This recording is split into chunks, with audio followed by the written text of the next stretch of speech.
அன்பர்களே, ஒரு புதிய தளத்தில் ஆராதனை வலையொலியில் உங்களை காண்பதில் மகிழ்ச்சி அடைகிறேன். பெயர்கள் பொதுவாக நம்முடைய குடும்பத்தில் முன்னாடிலாம் இரண்டு விதமாக பெயர்களை வைப்போம். ஒன்று குடும்ப வழியாக தாத்தாவுக்கு முன்னாடி இருக்கிற கொள்ளு தாத்தான்னு சொல்லி அந்த பெயர்களை வழியாக நம்முடைய பிள்ளைகளுக்கு வைப்போம். அல்லது விவிலியத்தினுடைய கதாபாத்திரங்கள் புனிதர்களுடைய பெயர்களை வைப்போம். ஆனால் இன்னைக்கு இந்த பெயர் என்பது ரொம்ப மாடர்னா மாறிடுச்சு. பிள்ளைகளுக்கு நியூமராலஜி பார்த்து அல்லது எழுத்துக்கள்ல எந்த எழுத்து வரணும்னு சொல்லி பார்த்து பிள்ளைகளுக்கு பெயர் வைக்கிறோம். பல நேரங்களில் அந்த பெயர்களும் பிள்ளைகளுடைய வாழ்க்கையும் தொடர்பில்லாமல் மாறி போகிறது. ஆனால் விவிலியத்தில் நாம் காணலாம், நேம்ஸ் ஆர் டெஸ்கிரிப்டிவ். ஒவ்வொரு விவிலிய பெயருக்கு பின்னதாகவும் ஒரு ஆழமான இறைகள் உண்மை ஒளிந்திருக்கிறது. இதை நாம் இந்த தளத்திலே வருகிற நாட்களில் நாம் உணர இருக்கிறோம். இன்னும் ஆழமாக விவிலியத்தை நாம் வாசித்து தியானிக்க இருக்கிறோம். இன்றைய நாளில் நாம் அப்படி முதலாக அறிந்து கொள்ள இருக்கிற பெயர் ஆதாம். விவிலியத்தில் நாம் இரண்டு இடங்களில் வாசிக்கிற பொழுது, தொடக்க நூல் அதிகாரம் 1 இறைவார்த்தை 27 கடவுள் தம் உருவில் மானிடரை படைத்தார் அப்படின்னு வாசிக்கிறோம். இரண்டாவது அதிகாரம் இறை வார்த்தை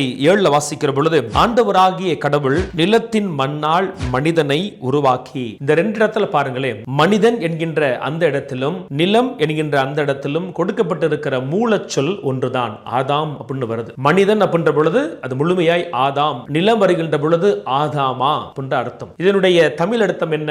ஆதாமா என்கிற பொழுது மண் என்பது பொருள், ஆதாம் என்கிற பொழுது மண்ணால் ஆனவன், மண்ணிலிருந்து உண்டாக்கப்பட்டவன் என்பது பொருள். பல நேரங்களில் பூசையில் நம்ம பாடியிருப்போம், மனிதனே நீ மண்ணாக இருக்கிறாய், மண்ணுக்கு திரும்புவாய்னு சொல்லி. எண்ணி பாருங்கள், நம்முடைய முன்னோர்கள் ஆதாமினுடைய தோற்ற பொருளாகிய அவன் மண்ணால் ஆனவன் என்பதை உணர்ந்துதான் அப்படி பொருளுள்ள பாடலை பாடினார்கள். நாமும் மண்ணால் கடவுளுடைய கரங்களால் உருவாக்கப்பட்டவர்கள், அதை உணர்வோம். மண்ணுக்கு திரும்புகிறவரை ஆண்டவரை சார்ந்திருப்போம்.